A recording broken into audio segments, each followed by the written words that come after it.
Okay, so I have a very crude stick drawing here. So envision this as like a cliffside, here's another cliffside, and here's a dam. So they've built this giant wall, and you can see how small we are here compared to this giant wall. And the wall is holding back all this water. So I've drawn like little waves on this side.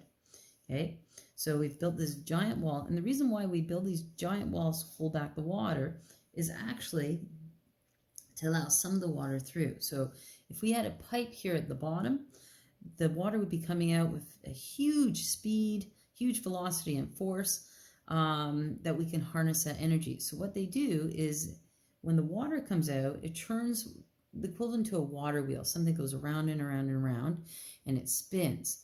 And it's attached to a magnet which spins inside a coil of wire, which is our generator. And that's how we produce electricity. So the whole point of building this dam is to get this water to come out really, really fast to turn basically a water wheel. So why does the water come out so quickly? It's like, well, all this water above it is just pushing down. Gravity's pushing down on it. Gravity's pushing down on it. And let's pretend this was about 18 meters tall, this dam. Okay, so that's a lot of water above this spot here and a lot of gravity pulling that down.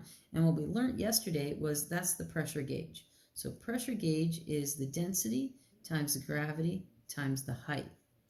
Well, we have this other thing called atmospheric pressure. So in the air above, let's draw some clouds, a couple little birds.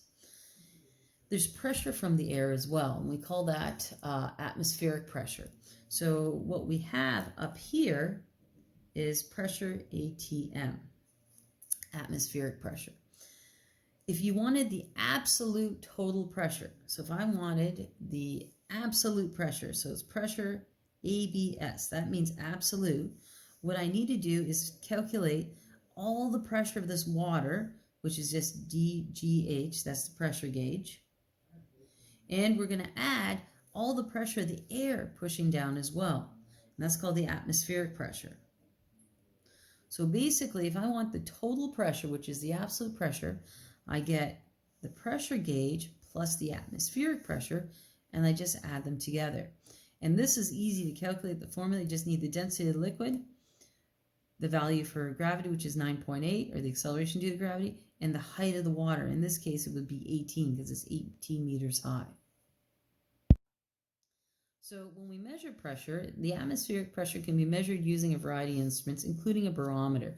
And barometers are really, really simple. You can actually make one. If you simply just took a cup and stretched a broken balloon over top and secured it with an elastic band, and all you need to do is put like a pencil or a stick on top, as the pressure would change, that pencil or stick would actually move up or down. You can measure the pressure of the day. And then you can buy really complicated ones that you just plug into the wall.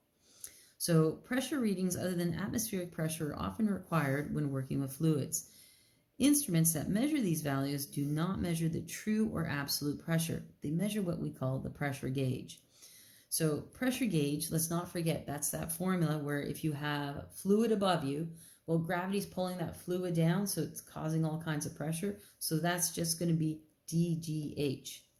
If you want the total or absolute pressure, well, it's the sum of the atmospheric pressure, so that's the pressure of the air pushing down on you, and that gauge pressure that we can calculate as well. So absolute pressure is equal to the pressure gauge plus the atmospheric pressure. And don't forget, pressure gauge is just the density of the water times G times H. So next, I want to try an example. So here's our example. It says, calculate the absolute pressure in the water behind a dam with a static pressure head of 18 meters. So static pressure head just basically means, well, how tall is the water? Okay, how high up does the water go? The atmospheric pressure of the dam's location is 1 times 10 to the 5 pascals, and the density of the water is 1 times 10 to the 3 kilograms per meter cubed. So this is the problem we started talking about in the beginning. So I'm going to come back to my picture here, and we're going to fill in some of our given information. So my dam is 18 meters high, so that's my H. And my atmospheric pressure in the example was 1 times 10 to the 5 pascals. So that's the air pushing down. The other thing I know is the density of water. So the density of the water is 1 times 10 to the 3 kilograms per meter cubed. So what I'm going to start doing is just start solving things. I know absolute pressure is the gauge pressure plus the atmospheric. So first thing I need to do is calculate my gauge pressure. I've already written the formula down over here, so I'm just going to keep going through it. So the density of the water, we know, is 1 times 10 to the 3. Little g is 9.8. And the height of the dam is 18 meters.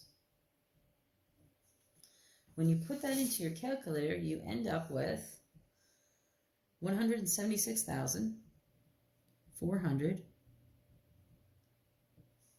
pascals. All right, so now that I know my pressure gauge, I can actually solve for my absolute. And absolute just means the total pressure. So we're going to start putting numbers in. Let's go and grab a different color. So my absolute pressure will be my pressure gauge, which is this number. So 176,400 plus my atmospheric pressure, which you would just read from a barometer, which is 1 times 10 to the 5.